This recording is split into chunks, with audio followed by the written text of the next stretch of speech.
Now, it seems like at Reviews.org, especially on our YouTube channel, we talk all the time about streaming TV providers. We've done a lot of videos on these providers. However, it's the beginning of 2018 now, and so we figured now's a good time to make sure that we have the proper lay of the land for 2018.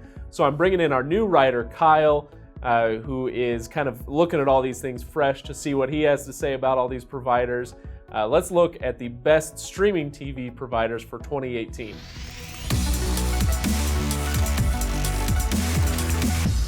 All right, Kyle, hit me with it. Who's your favorite? Right out of the gate. Sling TV. Me too. Yeah. And I think I have two favorites, but we'll get to that in a moment. But I really like Sling. Why do you like them? It's cheap. You're a great interview, Kyle. Right? No, it's the epitome of what cord cutting is to me, which is saving a whole lot of money on TV, but still being able to get kind of those essential channels that you want. Okay, so how cheap are we talking? $20 a month. Still $20 a month. Nothing changed there. Yep. Now, there are three packages. There's the orange, which is your base, the blue, which is your next tier, and then the orange plus blue. Mm-hmm. Very cleverly named. Right. Orange plus blue. And it goes, is it just 20, 30, 40 a month for those, right? And so you would say, because it's a bargain, it's all about the bargain for you. You would just say stick with the orange. Sure. But they do have a pretty low channel count though, right? Yeah, so you're only getting, I think it's 25 channels tops with that orange package. But the cool thing about Sling is that you can add on your different a la carte packages. So if you want a little bit more sports channels or entertainment channels, movie channels, whatever, you start at that base price, $20, and then you add on from there. Okay, so there are more expensive services out there, especially PlayStation Vue. I know it starts pretty pricey and goes from there. Yeah. DIRECTV Now doesn't start too pricey, but it can climb really quickly. There. So Sling can do the same thing if you let it, or if you want it to. Yeah. And this is where I really like Sling, where you can start with that $20 base package, and then you say, I love French cinema. Obviously, I love French cinema. And you can add that on there, their French package. I love sports, you can add their sports package on there, whatever. And so the Sling package can get really expensive really quickly, but it's kind of your choice whether it does. Yeah, right? And so you're not tied to like, oh, well, I really want ESPN, so I have to upgrade to this next level package to get that. And you get a whole bunch of channels that maybe you don't want that come with it, so you're paying for all of that extra stuff. Right. You really get to kind of customize it yourself, which is nice. So tell me about DIRECTV Now. This is my other favorite. What do you like, what do you dislike about DIRECTV Now? I really like it's got some really good bargain prices on your premium movie channels. So if you're looking HBO, Cinemax, Stars, all those kinds of things, you actually get HBO for only $5 a month on top of your entry price or whatever your package price is. So, I mean, that's better than HBO itself offers. You're not going to find a better movie channel price or premium movie channel price than DIRECTV Now. So that's kind of the main thing for me. And the big downside to it are two things. If you get much higher than the base $35 entry price, it starts to maybe not be quite as worth it because you're getting into that range of, well, this is what I'd be paying for the DIRECTV satellite service anyways.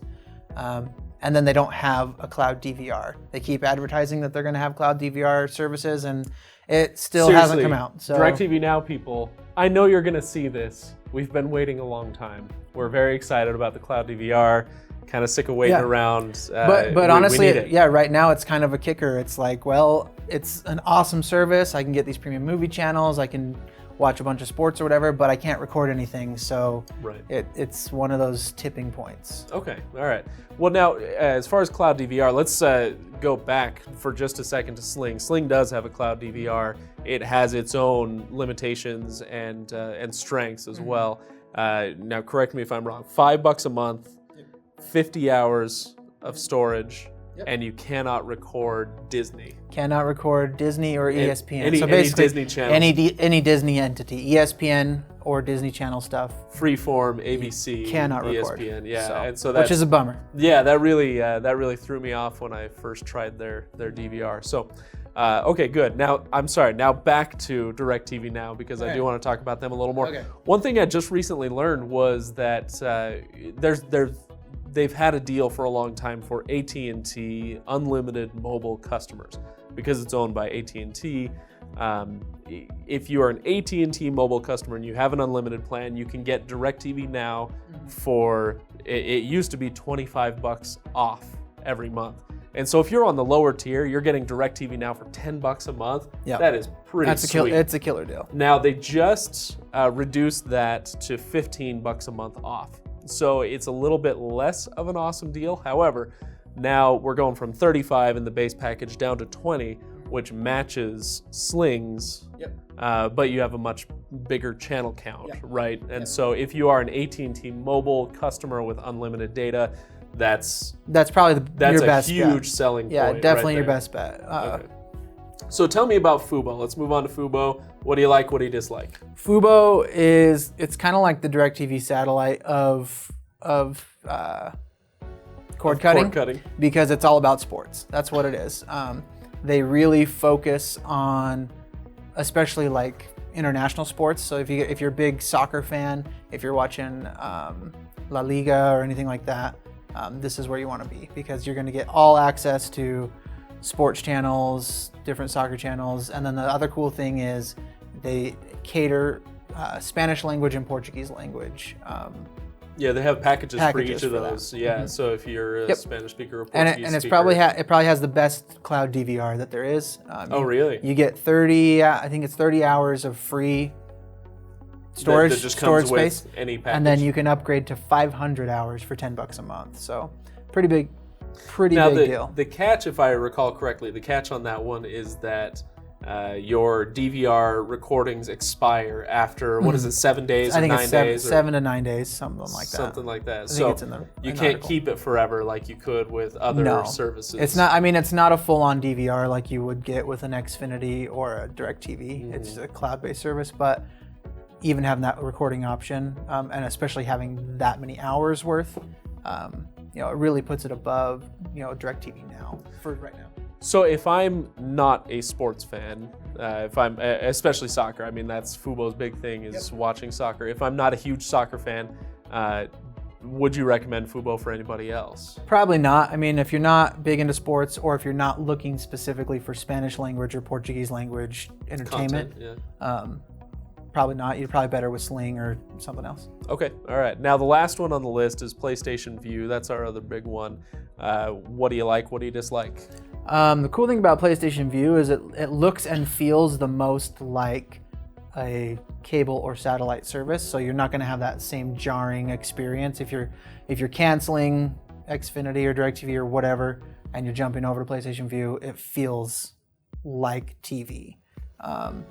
But that being said, it is pricier than the other cord cutting options. You're paying almost as much as you'd be paying for regular satellite or regular cable anyways. I think it starts at $45 a month as their base, and it goes all the way up into $80 tiers. So it's quite pricey, but it does come with a lot of content. You get a lot of channels. The big downside to PlayStation Vue is they have a restriction on your IP address. So you can only sign in from your in-home network. So, if we were going to have a watch party of some sort, we want to watch Game of Thrones or something like that, sign in at your buddy's house. You can't do that because it'll restrict your access. So. Yeah, that's too bad. Okay, well, that's interesting. So, of these four, what I'm hearing is if you want a TV experience that you're used to and you don't mind paying a little bit, you go with PlayStation Vue.